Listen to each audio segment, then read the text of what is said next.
আসসালামু আলাইকুম। এটিএন বাংলার সংবাদে সবাইকে স্বাগত জানাচ্ছি অনামিকা হাসান পুনম। শুরুতে বিআরবি কেবল সংবাদ শিরোনাম। রমজানে দ্রব্যমূল্য নিয়ন্ত্রণ ও বিদ্যুৎ সরবরাহ স্বাভাবিক রাখতে কঠোর নির্দেশনা প্রধানমন্ত্রীর। অর্থনীতি পুনরুদ্ধার ও আইন শৃঙ্খলার উন্নতিতে 180 দিনের কর্মপরিকল্পনা, রাতে জাতির উদ্দেশ্যে ভাষণ। জাতীয় স্মৃতিসৌধে মহান মুক্তিযুদ্ধের বীর শহীদদের প্রতি তারেক রহমানের বিনম্র শ্রদ্ধা। জিয়া উদ্যানে জিয়াউর রহমান ও খালেদা জিয়ার সমাধিসৌধে নবনির্বাচিত প্রধানমন্ত্রী। জনপ্রত্যাশা পূরণের অঙ্গীকার নবনির্বাচিত মন্ত্রী প্রতিমন্ত্রীদের। ন্যায় বিচার নিশ্চিতের আশ্বাস। বিশ্বমানের শিক্ষা ব্যবস্থা চালুর আকাঙ্ক্ষা, দ্রুত স্থানীয় নির্বাচনের প্রতিশ্রুতি ফখরুলের। জুলাই সনদের বাস্তবায়ন না করলে কোনো ছাড় দেওয়া হবে না, হুঁশিয়ারি জামাতের আমির ডাক্তার শফিকুর রহমানের। রাজধানীতে পরিষ্কার পরিচ্ছন্নতা কর্মসূচিতে অংশগ্রহণ। আইনের শাসন প্রতিষ্ঠা, আন্তর্জাতিক সম্পর্ক পুনরুদ্ধার ও দ্রব্যমূল্য নিয়ন্ত্রণ নতুন সরকারের সামনে চ্যালেঞ্জ, বলছেন বিশ্লেষকরা। জনমনে স্বস্তি ও স্থিতিশীলতা ফেরানোর তাগিদ। এবং দেশের আকাশে পবিত্র রমজান মাসের চাঁদ দেখা গেছে। বৃহস্পতিবার থেকে রোজা শুরু, নিত্যপণ্য কিনতে শেষ মুহূর্তে বাজারে ক্রেতাদের ভিড়।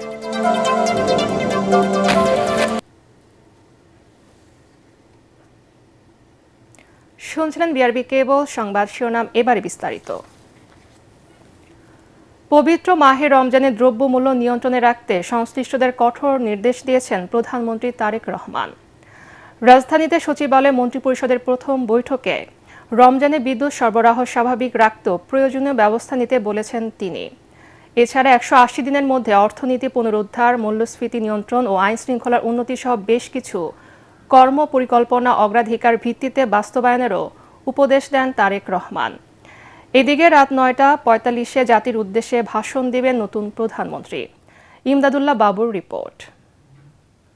ত্রয়োদশ জাতীয় সংসদ নির্বাচনে নিরঙ্কুশ জয়ের পর দায়িত্ব নিয়ে বুধবার প্রথম মন্ত্রিসভার সৌজন্য বৈঠকে আসেন বিএনপি চেয়ারম্যান এবং প্রধানমন্ত্রী তারেক রহমান। 59 জন মন্ত্রী ও প্রতিমন্ত্রীদের নিয়ে বৈঠকটির সভাপতিত্ব করেন প্রধানমন্ত্রী। পরে সচিবদের সাথেও বৈঠক করেন তিনি। এ সময় কয়েকটি মন্ত্রণালয়ের প্রতিবেদনও দেখেন তারেক রহমান। দীর্ঘ প্রায় 2 ঘণ্টা বৈঠক শেষে বেরিয়ে গণমাধ্যমের মুখোমুখি হন মন্ত্রিপরিষদের সদস্যরা। প্রধানমন্ত্রী আমাদেরকে মনে করিয়ে দিয়েছেন যে জনগণ আমাদের কাছ থেকে যে সুশাসন এবং জবাবদিহিতা চায়, সেক্ষেত্রে আমরা স্ব মন্ত্রণালয়ের যারা দায়িত্বে আছি তারা যেন যে কোনো ধরনের প্রভাব এবং স্বজনপ্রীতি ঊর্ধ্বে থেকে কাজ করি এবং বিশেষ করে দুর্নীতির প্রশ্নে যেন আমাদের একটা শক্ত অবস্থান থাকে। জনগণের সমর্থন থাকায় প্রধানমন্ত্রী তার দল বিএনপির নির্বাচনী ইশতেহার বাস্তবায়নে সচিবদের সহযোগিতা চেয়েছেন বলেও জানিয়েছেন মন্ত্রীরা। 180 ডেজের একটা প্রায়োরিটি নির্ধারণ করেছি, সেটা পরে আপনারা জানতে পারবেন, আরও পরে ডিসাইড হবে। সরকারের অগ্রাধিকার বিবেচনায় আমরা প্রাথমিকভাবে দ্রব্যমূল্য নিয়ন্ত্রণে রাখা, আইন শৃঙ্খলা পরিস্থিতি আরও উন্নত করা এবং সরবরাহ চেইন আর কি সাপ্লাই চেইন ঠিক রাখা, আর বিদ্যুৎ এবং জ্বালানি সেক্টরে যাতে কোনো সমস্যা না হয়, গ্যাস এবং বিদ্যুতে, সেটার প্রতি লক্ষ্য রাখা। These are the priorities. বৈদেশিক বিনিয়োগ আকর্ষণ এবং রপ্তানি খাত সম্প্রসারণে কার্যকর পদক্ষেপ নেয়ার বিষয়েও বৈঠকে অনুশাসন দিয়েছেন দেশের 11তম প্রধানমন্ত্রী তারেক রহমান। ইমদাদুল্লাহ বাবু, এটিএন বাংলা, ঢাকা। এর আগে প্রধানমন্ত্রী হিসেবে দায়িত্ব নেয়ার প্রথম কর্মদিবসে মুক্তিযুদ্ধের বীর শহীদদের প্রতি শ্রদ্ধা জানান তারেক রহমান। সকালে সাভারে জাতীয় স্মৃতিসৌধে নতুন মন্ত্রিসভার সদস্যদের নিয়ে শ্রদ্ধা নিবেদন করেন তিনি। পরে শহীদ রাষ্ট্রপতি জিয়াউর রহমান ও প্রয়াত প্রধানমন্ত্রী বেগম খালেদা জিয়ার সমাধিসৌধে পুষ্পস্তবক অর্পণ ও কবর জিয়ারত করেন। বিস্তারিত জানাচ্ছেন ইয়াসিন রানা।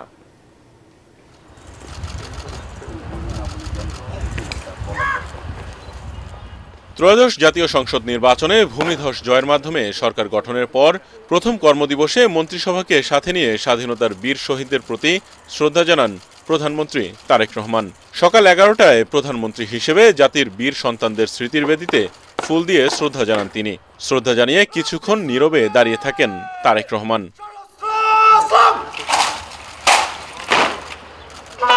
এ সময় রাষ্ট্রীয় সালাম জানায় সশস্ত্র বাহিনীর চৌকস দল। বিউগলে বেজে ওঠে করুণ সুর।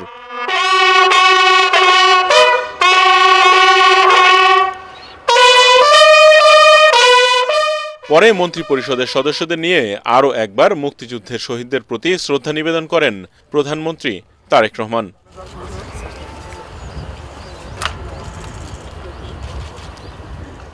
পরে পরিদর্শন বইয়ে স্বাক্ষর ও স্মৃতিসৌধ প্রাঙ্গণে পারিজাত গাছের চারা রোপণ করেন তিনি।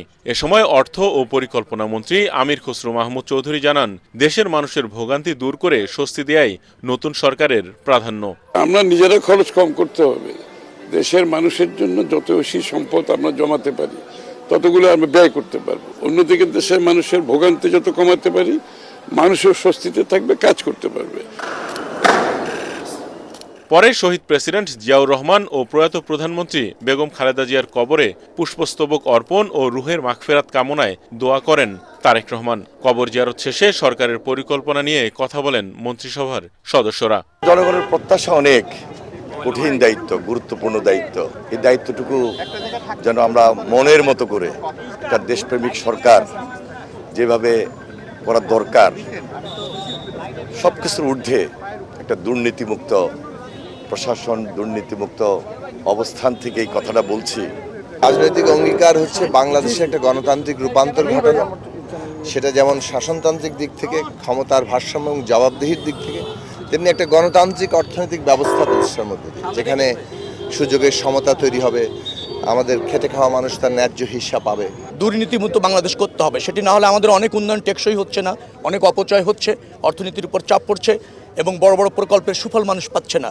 যারা বৈদেশিক মুদ্রা আনে, আমাদের দেশকে স্বাবলম্বী করার চেষ্টা করে, তাদের সম্বন্ধে তাদের কোনো রকমের ভ্রুক্ষেপ নাই, সেগুলি বিষয়ে আমরা চিন্তা করেছি এবং একটা সুন্দর প্রেসি আমরা তৈরি করেছি, হাউ টু হ্যান্ডেল ইট। এই প্রবাসে শ্রমিক পাঠাতে ব্যয় কমিয়ে আনতে হবে এবং নানান ধরনের যে সিন্ডিকেট আছে সেগুলো ভেঙে তাদের সহজ সেবা নিশ্চিত করতে হবে। দুর্নীতির বিরুদ্ধে, উন্নয়নের পক্ষে, কর্মসংস্থানের পক্ষে। সেখান থেকে প্রথমবারের মতো মন্ত্রিপরিষদ বৈঠকে অংশ নিতে সচিবালয়ে যান নবনির্বাচিত প্রধানমন্ত্রী তারেক রহমান। ইয়াসিন রানা, এটিএন বাংলা, ঢাকা। সচিবালয়ে প্রথম কর্মদিবসে যোগ দিয়ে জনপ্রত্যাশা পূরণের অঙ্গীকার করলেন নবনির্বাচিত মন্ত্রী প্রতিমন্ত্রীরা। অর্থমন্ত্রী আমির খসরু মাহমুদ চৌধুরী বলেন, দেশের অর্থনীতিতে লেভেল প্লেইং ফিল্ড নিশ্চিত করা হবে। সবার জন্য ন্যায় বিচার নিশ্চিতের আশ্বাস দিলেন আইনমন্ত্রী মোহাম্মদ আসাদুজ্জামান। আর শিক্ষামন্ত্রী আনম এহসানুল হক জানান, দেশে বিশ্বমানের শিক্ষা ব্যবস্থা চালু করা হবে, পর্যালোচনা করে দেখা হবে পাঠ্যসূচি। কথা বলেন আরও কয়েকজন মন্ত্রী প্রতিমন্ত্রী। রিপোর্টে জানাচ্ছেন মাহবুব কবির চপল। সচিবালয়ে আবারও নতুন মন্ত্রী প্রতিমন্ত্রীদের যোগদান, তাদের স্বপ্ন দেখানো বক্তব্যে আবারও আশায় বুক বাঁধছেন দেশের মানুষ।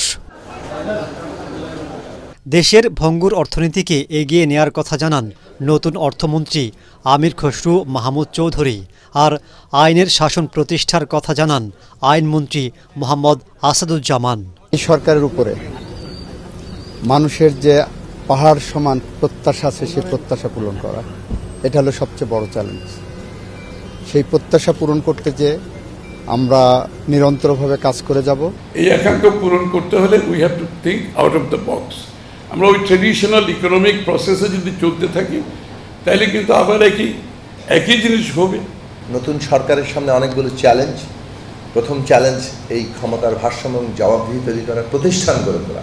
দুর্নীতি দূর করে বিশ্বমানের শিক্ষা ব্যবস্থা চালুর কথা জানান শিক্ষামন্ত্রী ও প্রতিমন্ত্রী। আমাদের শিক্ষা ব্যবস্থাকে যুগ উপযোগী শিক্ষা ব্যবস্থা করতে হবে, আমাদের কম্পিট করতে হবে ওয়ার্ল্ড অন্যান্য কান্ট্রিগুলোর সাথে। কারিকুলাম চেঞ্জ নয়, রিভিউ হবে। আমি এবং আমাদের প্রতিমন্ত্রী ববি হাজরা সাহেব, আমরা দুজনেই আপনাদের কাঠ গড়ায় দাঁড়াবো কিছুদিন পরে, তখন উত্তর দেব।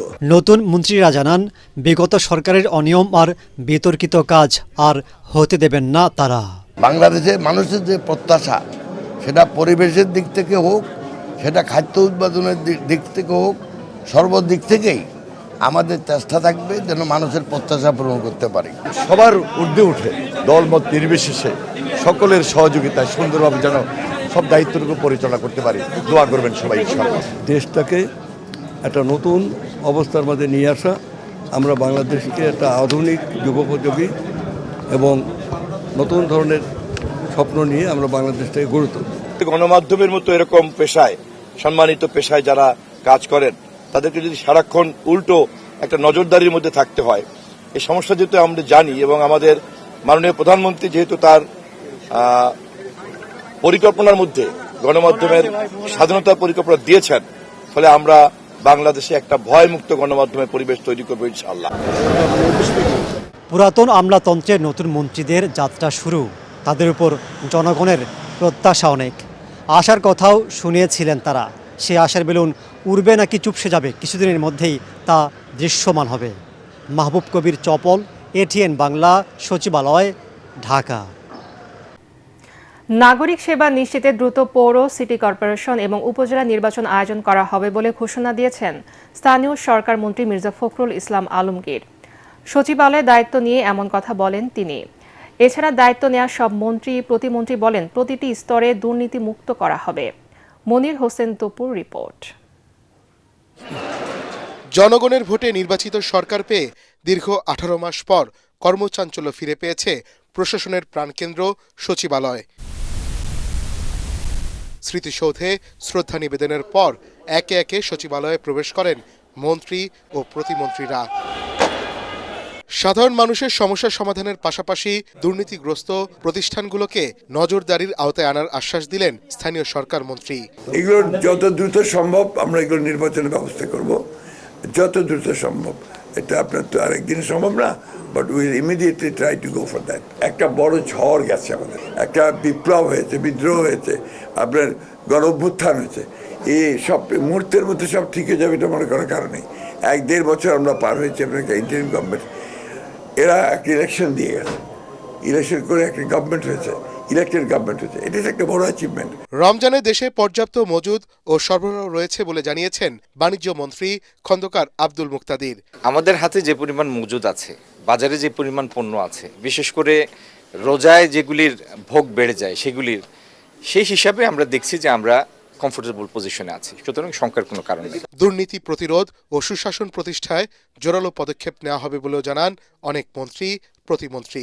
দেয়ার উইল বি নো করাপশন, করতে পারবে না কেউ ইনশাআল্লাহ।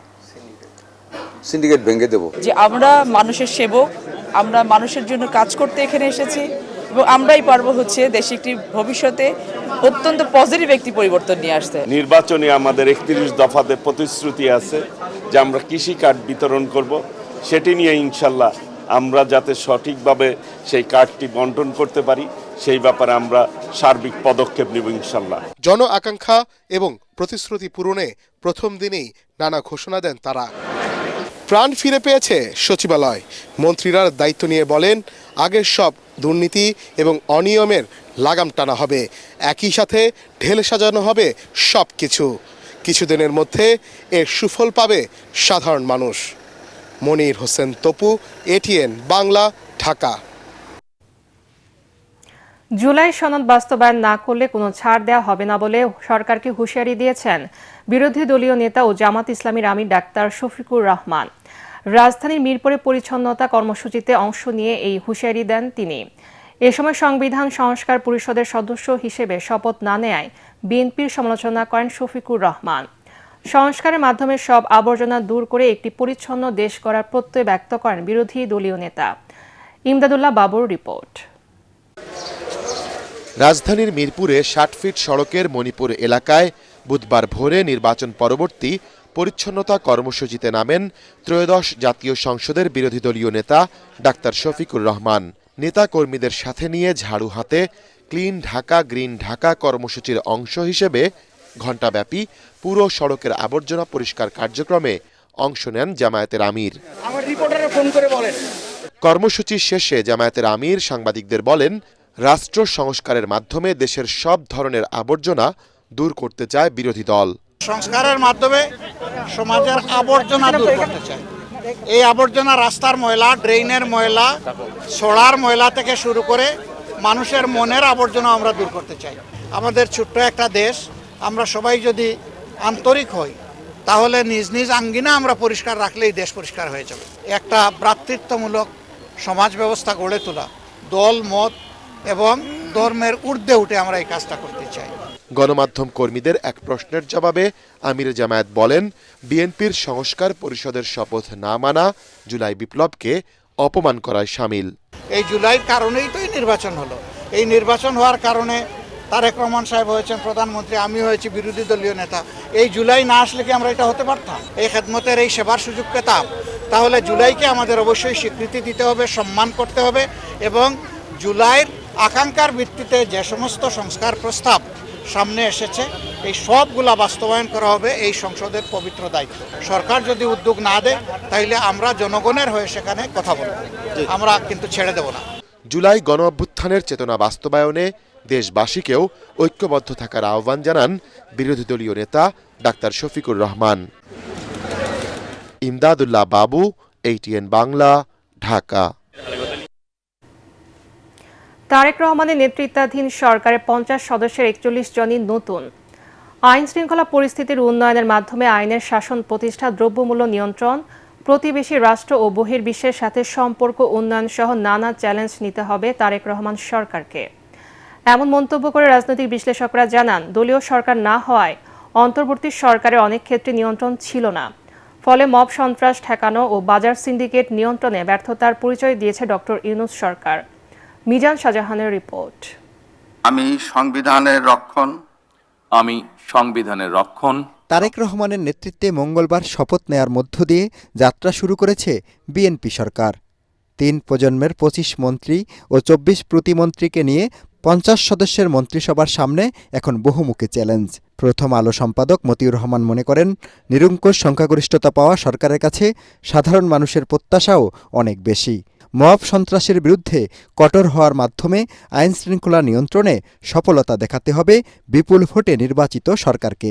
আইন শৃঙ্খলা ব্যবস্থা যেন শান্ত থাকে, কোনো ধরনের মব তন্ত্র বা হামলা, আক্রমণ, মিথ্যা অপবাদ ইত্যাদি যেন না হয়। সরকার যেন এটা যেন প্রতিরোধ করে, এটা যেন থামাতে পারে, এটা যেন না হতে দেয়, এরকম একটা ব্যবস্থা বর্তমান নতুন সরকারের কাছ থেকে আমরা আশা করি। মন্ত্রিসভায় অভিজ্ঞদের পাশাপাশি নবীনদেরও যুক্ত করে চমক দেখিয়েছেন তারেক রহমান। প্রথমবার সংসদ সদস্য হয়েই পূর্ণমন্ত্রী হয়েছেন 9 জন। নতুন সরকারের পূর্ণমন্ত্রীদের মধ্যে 9 জনের এর আগেও মন্ত্রিসভায় কাজ করার অভিজ্ঞতা রয়েছে। বাকি 16 জন এবারই প্রথম মন্ত্রী হয়েছেন। অন্যদিকে প্রতিমন্ত্রীদের 24 জনের সবারই অভিষেক হলো এবার। তাদের মধ্যে আবার 21 জন এবারই প্রথম সংসদ সদস্য নির্বাচিত হয়েছেন। 50 সদস্যের ক্যাবিনেটে 1 জন পূর্ণমন্ত্রীসহ নারী 3 জন। নানা দিক বিবেচনা করে গঠন করা এই মন্ত্রিসভা জনপ্রত্যাশা পূরণে সক্ষম হবে বলে আশাবাদী ডিবেট ফর ডেমোক্রেসির চেয়ারম্যান হাসান আহমেদ চৌধুরী কিরণ। তারেক রহমানের নেতৃত্বে যে মন্ত্রী পরিষদ হয়েছে এটা একটা কমপ্লিট মন্ত্রী পরিষদ হয়েছে।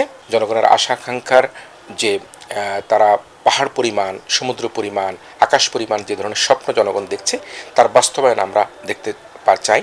তবে হয়তোবা খুব অল্প সময়ের মধ্যে বাস্তবায়ন সম্ভব হবে না। আমরা আশা করি বর্তমান মন্ত্রী পরিষদ এবং বর্তমান প্রধানমন্ত্রী তিনি এই রাষ্ট্রকে বিনির্মাণ করবার ক্ষেত্রে যে স্বপ্ন আমাদেরকে দেখিয়েছেন, রাষ্ট্র মেরামতের যে স্বপ্ন তিনি দেখিয়েছেন, সেই স্বপ্ন বাস্তবায়ন করা সম্ভব হবে। সাংবাদিক ও কলামিস্ট সোহরাব হাসান বলেন, আইনের পক্ষপাতমূলক প্রয়োগ করা যাবে না, সম্পর্ক উন্নয়ন করতে হবে ভারতের সাথে। ভারতের সাথে আমাদের সম্পর্কের একটা টানাপোড়েন তৈরি হয়েছে। সম্পর্ক অবনতিই বলবো যে অন্তর্বর্তী সরকারের সময়। আর সেটি কিভাবে পুনরুদ্ধার করা যায় জাতীয় স্বার্থ রক্ষা করে। যেহেতু ভারত সরকার বলেছে যে নির্বাচিত সরকারের সাথে সম্পর্ক উন্নয়ন করতে চায়, সেখানে একটা রাজনৈতিক বোঝাপড়া হবে। মন্ত্রিসভায় বাদ পড়েছেন অনেক আলোচিত রাজনীতিবিদ। আবার চমক দেখিয়ে পররাষ্ট্রমন্ত্রী হয়েছেন বিদায়ী সরকারের প্রধান উপদেষ্টার নিরাপত্তা উপদেষ্টা ডক্টর খলিলুর রহমান। মিজান শাহজাহান, ATN বাংলা, ঢাকা। সাংবাদিকদের সমস্যা সমাধান ছাড়া গণমাধ্যমের সংকট সমাধান সম্ভব নয় বলে মনে করেন তথ্যমন্ত্রী জহির উদ্দিন স্বপন। দায়িত্ব নিয়ে জাতীয় প্রেস ক্লাবের সাংবাদিকদের সাথে শুভেচ্ছা বিনিময় করতে এসে তিনি এই কথা বলেন। তথ্যমন্ত্রীকে সেখানে স্বাগত জানান প্রেস ক্লাব, BFUJ, DUJ নেতারা। এ সময় তথ্য প্রতিমন্ত্রী ইয়াসের খান চৌধুরী উপস্থিত ছিলেন। পরে তারা কিছু সময় সাংবাদিকদের সাথে মতবিনিময় করেন।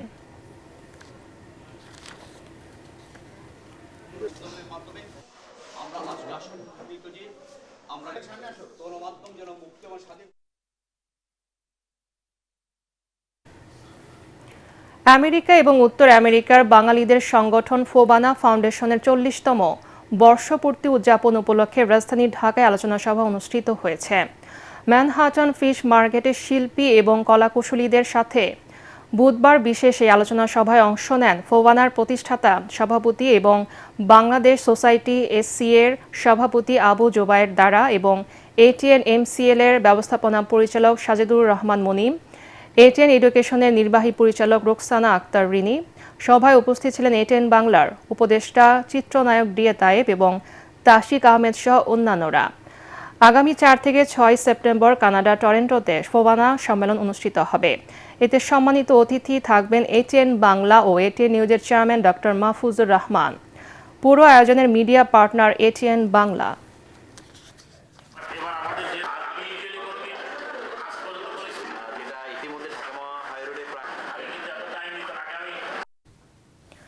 গণ অভ্যুত্থানী ইন্টারনেট বন্ধের মাধ্যমে গণহত্যার তথ্য লুকাতে সজীব ওয়াজেদ জয় ও জুনায়েদ আহমেদ পলক নির্দেশ দিয়েছিলেন বলে জানিয়েছেন আন্তর্জাতিক অপরাধ ট্রাইব্যুনালের চিফ প্রসিকিউটর তাজুল ইসলাম। মামলার বিচারিক কার্যক্রম শেষে তিনি এই কথা জানান। এদিন ট্রাইব্যুনাল 2 গুম খুনের মামলায় সাক্ষ্য দেওয়া সাবেক সেনাপ্রধান ইকবাল করিম ভুইয়াকে জেরা করেন জিয়াউল আহসানের আইনজীবী। এদিকে ইনকিলাব মঞ্চের মুখপাত্র শহীদ ওসমান হাদির লিখিত জবানবন্দি সাক্ষ্য হিসেবে গ্রহণ করছে ট্রাইব্যুনাল। সাজ্জাদ জাহানের রিপোর্ট। বুধবার আন্তর্জাতিক অপরাধ ট্রাইব্যুনালে সাবেক প্রধানমন্ত্রী শেখ হাসিনার ছেলে সজীব ওয়াজেদ জয় ও সাবেক আইসিটি প্রতিমন্ত্রী জুনায়েদ আহমেদ পলকের মামলায় প্রসিকিউশন জানায় হত্যার তথ্য লুকাতে ইন্টারনেট বন্ধের নির্দেশনা দিয়েছিলেন তারা। যে গণহত্যা চালানো হয়েছিল সেটার মাস্টারমাইন্ড যারা ছিলেন তাদের মধ্যে অন্যতম দুজন হচ্ছেন সজীব ওয়াজেদ জয় এবং জুনায়েদ আহমেদ পলক, কারণ তারা দুজন আইসিটির দায়িত্বে ছিলেন। তারা সেই সময় ইন্টারনেট বন্ধ করে দিয়ে গণহত্যা সংগঠনের ব্যাপারে তারা সর্বাত্মক সহযোগিতা করেন। এই গণহত্যাকে ফ্যাসিলিটেট করার ব্যাপারে তাদের মধ্যে সলা পরামর্শ হয়েছে, ষড়যন্ত্র হয়েছে, পরিকল্পনা হয়েছে, সেগুলো আমরা এখানে তুলে এনেছি। তবে উত্থাপিত অভিযোগ সত্য নয় বলে দাবি করেন জুনায়েদ আহমেদ পলকের আইনজীবী। ওনার আইনগতভাবে ইন্টারনেট বন্ধের নির্দেশনার দেওয়ার কোনো সুযোগ নেই, উনি নির্দেশ দেননি, বরং উনি ইন্টারনেটটাকে রেস্টোর করার জন্য, চালু করার জন্য সর্বাত্মক চেষ্টা করেছেন। এদিকে স্বৈরাচারী আওয়ামী লীগের সাধারণ সম্পাদক ওবায়দুল কাদের সহ 7 জনের বিরুদ্ধে করা মামলায় শহীদ শরীফ ওসমান হাদির জবানবন্দি সাক্ষ্য হিসেবে আমলে নেয়ার নির্দেশ দিয়েছেন ট্রাইব্যুনাল। সেই সাথে সাবেক সেনাপ্রধান ইকবাল করিম ভুঁইয়াকে জেরা করেছে জিয়াউল আহসানের আইনজীবী। সম্প্রতি শিক্ষা প্রতিষ্ঠানগুলোতে টিউশন ফির বাইরে অতিরিক্ত ফি আদায়ের বিরুদ্ধে করা রিটের প্রেক্ষিতে প্রজ্ঞাপন জারি করেছে শিক্ষা মন্ত্রণালয়। এতে অতিরিক্ত সকল ফি বন্ধে নির্দেশনা দেয়া হয়েছে। সরকার স্পষ্ট ঘোষণা করেছে কোনো প্রতিষ্ঠানে ভর্তিরত কোনো শিক্ষার্থীর নিকট থেকে কোনো ক্রমেই পুনঃভর্তি ফি নেওয়া যাবে না। সাজ্জাদ জাহান, ATN বাংলা, ঢাকা। দেশের আকাশে পবিত্র রমজান মাসের চাঁদ দেখা গেছে। আগামীকাল থেকে রোজা শুরু। সন্ধ্যায় জাতীয় মসজিদ বায়তুল মোকাররমের ইসলামিক ফাউন্ডেশন মিলনায়তনে জাতীয় চাঁদ দেখা কমিটির সভা থেকে এই ঘোষণা দেয়া হয়। আজ রাত থেকে ধর্মপ্রাণ মুসল্লিরা তারাবির নামাজের মধ্য দিয়ে রমজানের আনুষ্ঠানিকতা শুরু করবেন। রমজানের প্রথম 10 দিন রহমত, দ্বিতীয় 10 দিন বরকত এবং শেষ 10 দিন জাহান্নাম থেকে মুক্তির। তাই যথাযথ ধর্মীয় মর্যাদায় মাসব্যাপী সিয়াম সাধনা পালন করেন মুসলমানরা। কুরআন নাজিলের মাসে ফরজের পাশাপাশি বেশি বেশি নফল ইবাদতের মাধ্যমে মহান আল্লাহর সন্তুষ্টি অর্জনে মশগুল থাকেন মুসল্লিরা।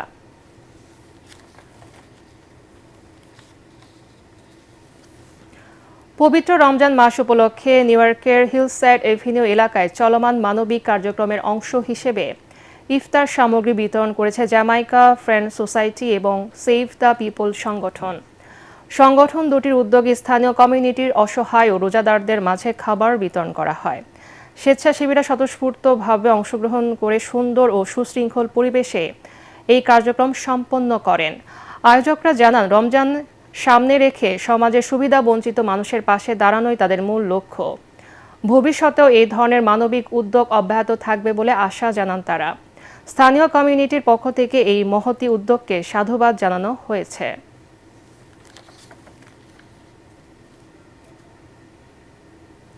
রোজা শুরুর আগে রাজধানীর বাজারগুলোতে উপচে পড়া ভিড়।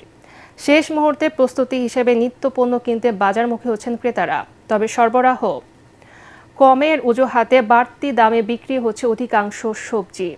কারওয়ান বাজার ঘুরে এসে তৌহিদুর রহমান নিশানের রিপোর্ট। রমজান শুরুর আগে শেষ সময়ে প্রয়োজনীয় পণ্য কিনতে রাজধানীর বাজারগুলোতে ক্রেতাদের ভিড়।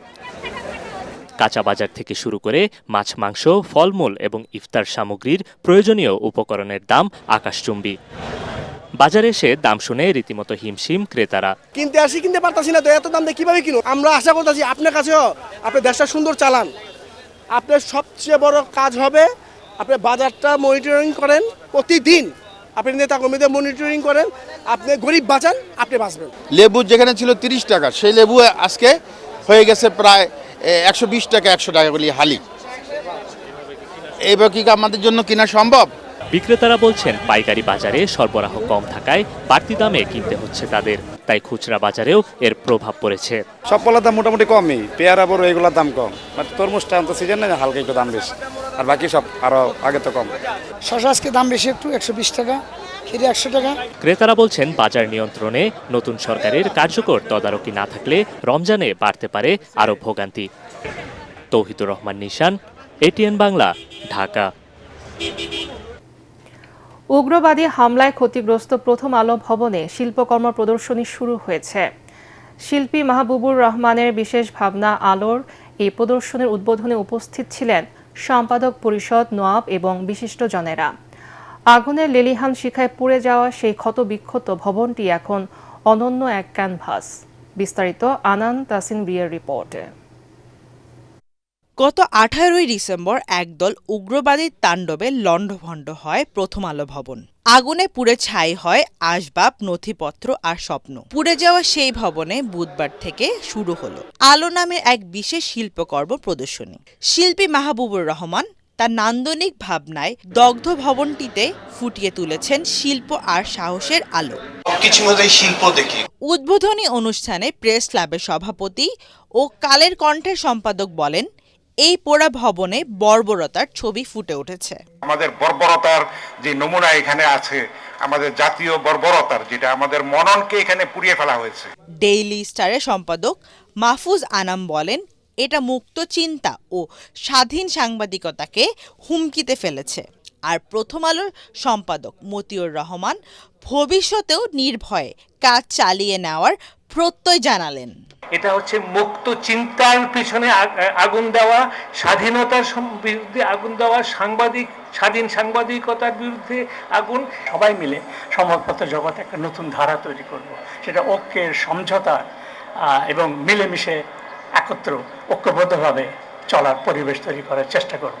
প্রদর্শনী দেখে এটিএন বাংলার বার্তা বিভাগের পরিচালক হাসান আহমেদ চৌধুরী কিরণ বলেন, গণমানুষের কথা বলে যেই গণমাধ্যম, সেই গণমাধ্যমই যদি আক্রান্ত হয় তাহলে কে কথা বলবে?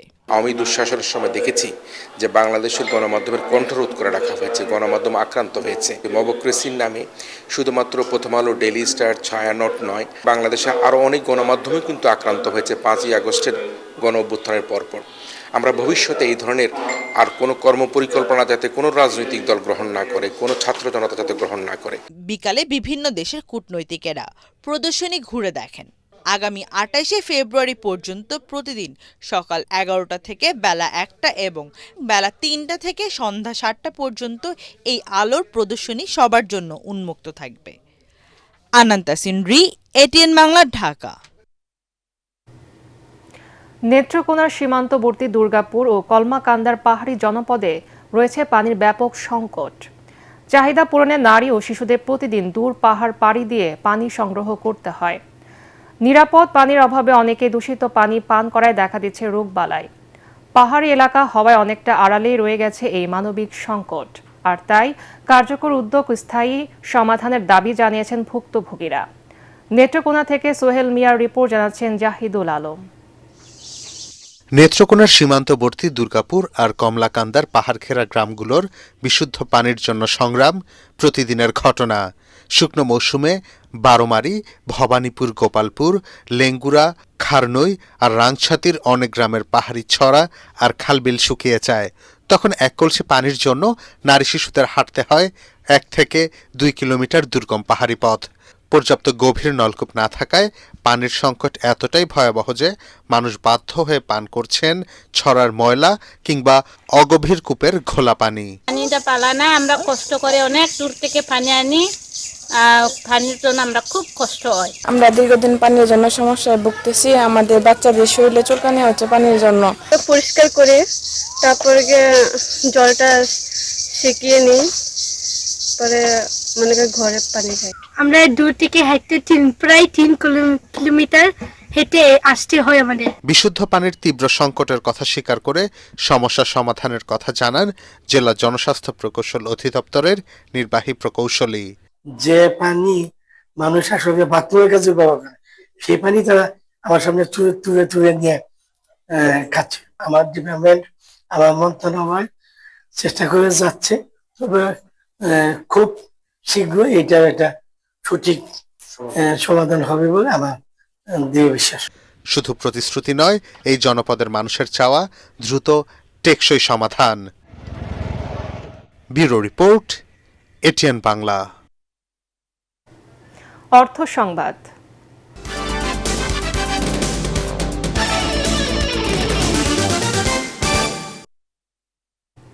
জয়পুরহাটে এবার আলুর বাম্পার ফলন হলেও প্রত্যাশিত দাম না পাওয়ায় চরম বিপাকে স্থানীয় কৃষকরা।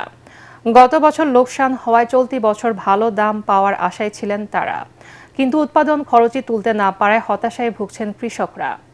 ন্যায্য মূল্য পেতে সরকারি হস্তক্ষেপ চেয়েছেন তারা। জয়পুরহাট প্রতিনিধি রফিকুল ইসলাম রফিকের রিপোর্ট জানাচ্ছেন মাসুদ রানা। দেশে আলু যোগান দেওয়ার অন্যতম জেলা জয়পুরহাট। মাঠে মাঠে শুরু হয়েছে আলু তোলা। এবার ৩৯,৩০০ হেক্টর জমিতে বিভিন্ন জাতের আলু চাষ করা হয়েছে। চলতি মৌসুমে বিঘা প্রতি আলু উৎপাদন খরচ হয়েছে ২৮ থেকে ৩০,০০০ টাকা, আর বর্তমানে বিক্রি হচ্ছে প্রতি বিঘা ২০ থেকে ৩০,০০০ টাকায়। এভাবে আলুর দাম কমে যাওয়ায় লোকসানে বোঝা নিয়ে চরম হতাশ ও বিপাকে চাষিরা, তাই ন্যায্য মূল্য চান তারা। 2 বছর তো দেখা যাচ্ছে আলুর পরিস্থিতি খুবই খারাপ। যে বাজার যাচ্ছে এর চেয়ে যে খরচ দ্বিগুণ হয়ে যাচ্ছে, আর আমরা লস কাটে কাটে কত খাবো। সরকার যদি আলু বিদেশে কোনো ইনপুট করে কোনো ব্যবস্থা করে আমাদের আলুর দাম বাড়ায়, তবে আমাদের গৃহস্থালী টিকবে। বিদেশে রপ্তানি ও সহজ শর্তে ঋণ দিয়ে আলু ভিত্তিক শিল্প কারখানা গড়ে তোলার দাবি এই ব্যবসায়ী নেতার। কৃষকরা ন্যায্য মূল্য না পাওয়ার জন্য আলু চাষে অনীহা তৈরি হয়ে গেছে তাদের মাঝে। এজন্য সরকার যদি আমাদের ব্যবসায়ীদের নিয়ে বসে কোনো সহজ শর্তে কম সুদে ঋণ দিতে পারে, তাহলে এখানে অনেক উদ্যোক্তা তৈরি হয় এবং এই আলু বহির্বিশ্বে আমরা এক্সপোর্ট করতে পারি। আলু চাষ করে কৃষককে লাভবান করতে নতুন সরকারকে উদ্যোগ নিতে হবে বলে জানালো জেলা কৃষি বিভাগ। ছোট ছোট ক্ষুদ্র উদ্যোক্তা বা মাঝারি উদ্যোক্তা বা বড় শিল্প কারখানা, আলু ভিত্তিক কারখানা তৈরি করা যায়। এতে একদিকে যেমন এখানকার লোকজন চাকরি পাবে, দ্বিতীয়ত আমাদের কৃষক ভাইরা আলু ন্যায্য মূল্য পাবে। লোকসান কাটাতে আলু রপ্তানি, আলু ভিত্তিক শিল্প কারখানা ও উদ্যোক্তা তৈরিতে নতুন সরকার পদক্ষেপ নেবেন এমন আশায় আছেন জেলার কৃষকরা। Bureau report, ATN Bangla. সন্ধানী লাইফ ইন্স্যুরেন্স আন্তর্জাতিক সংবাদ।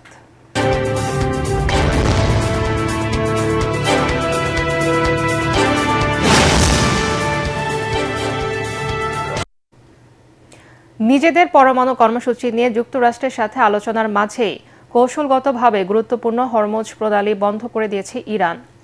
দেশটি ইসলামিক রেভলিউশনারি গার্ড কর্পস জানায়, নিরাপত্তা হুমকির প্রেক্ষাপটে সোমবার থেকে শুরু হয়েছে এই সামরিক মহড়া। জরুরি পরিস্থিতিতে দ্রুত ও কার্যকর জবাব দেওয়ার সক্ষমতা যাচাইয়ে এই মহড়া চালাচ্ছে তেহরান। তবে কতদিন চলবে তা এখনও জানানো হয়নি। মহড়া চলাকালীন হরমুজ প্রণালী নিয়ে বাণিজ্যিক জাহাজ চলাচল সাময়িকভাবে বন্ধ থাকবে বলেও জানানো হয়। সমুদ্র পথে বিশ্বে পরিবাহিত মোট অপরিশোধিত তেলের প্রায় 1/4 এবং এলএনজির প্রায় 1/5 এই পথ দিয়ে যায়। ফলে সামরিক তৎপরতা বৈশ্বিক জ্বালানি বাজারে প্রভাব ফেলতে পারে বলে ধারণা করা হচ্ছে। এবারে খেলার খবর।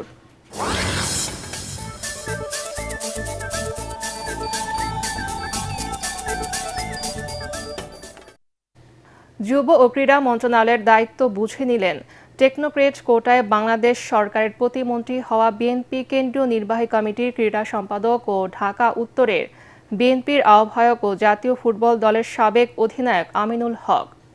ঢাকা ১৬ আসন থেকে ত্রয়োদশ জাতীয় সংসদ নির্বাচনে বিএনপির প্রার্থী হিসেবে ধানের শীষ প্রতীক নিয়ে প্রতিদ্বন্দ্বিতা করেছিলেন, কিন্তু জয়ী হতে পারেননি তিনি।